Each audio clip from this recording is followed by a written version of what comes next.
Okay, I have another video. It's called the Strategic Resume Strategy or something like that.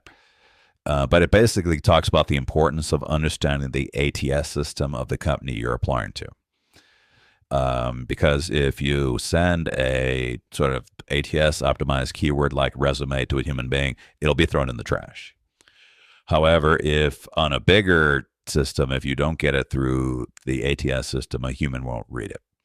So I have another video detailing why that's important. I did a bunch of research on this and has a bunch of suggestions. So knowing the ATS system is important because we are going to personalize the application to both the company and the job position and the ATS system. And so there's a little guide on what we do, but it turns out this is actually pretty easy to do.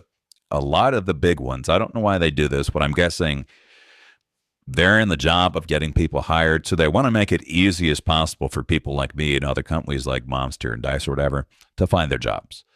The easier it is to find their jobs, the more companies like Greenhouse are doing their job because their job is to help people hire effectively. So if they close down all their data, it's kind of difficult. Most are able to get the data, even if it's their like traditional scraping. They don't block it or prevent it. It just they make it inconvenient. Greenhouse makes it super simple. And so let me explain how this works. If I just try a company name in Greenhouse and they're not in Greenhouse, there are two things that could happen here. Either I got the name of Tesla wrong. That's unlikely. Maybe they call themselves Tesla Inc. But we can take the same strategy we did with inferring the names. We can just try what we guess this is. If it gets us a 404 error, what that means is Tesla does not use Greenhouse, at least under this name. However, if it uses Greenhouse but has no jobs, it'll actually get us a valid response. It'll just tell us 0 jobs.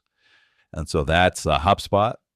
And if it's like Duolingo, which has a lot of jobs, and Duolingo is particularly sort of important for international students because they teach languages, and often international students know multiple languages. So that's a plus. Then it just lists all the jobs in a JSON format, which makes it super easy for us just to parse this and integrate that in there.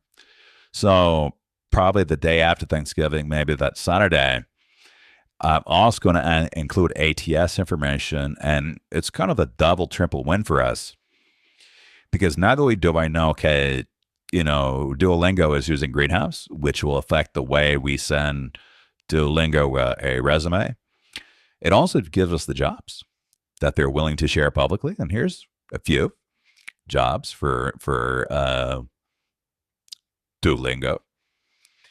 And so this is kind of a triple win because it allows us to do another check on a company to see if it's real in what they do.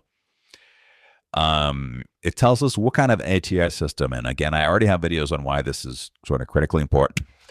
But we're going to create tools that will personalize your application to the company, to the job, and to the ATS system that that company is using. And it also gets us jobs, actual jobs. So and we'll sort of do this for all the major ones. There's a listing of what they are. And our assumption is if it's not in like the top 5 major ones, then they're probably just looking at these by hand, which will also affect the way you send somebody a resume. So that if it's most likely they're just looking at things by hand, it makes sense to send a different resume than you would for a ATS system. And then we're going to research exactly how, for example, Greenhouse's ATS system works in order to optimize it for Greenhouse. Optimize another one for Workday, Lever, just optimize them for however that particular ATS system is doing whatever it does. Okay? So that's an update. I probably won't make many updates tomorrow given it's Thanksgiving.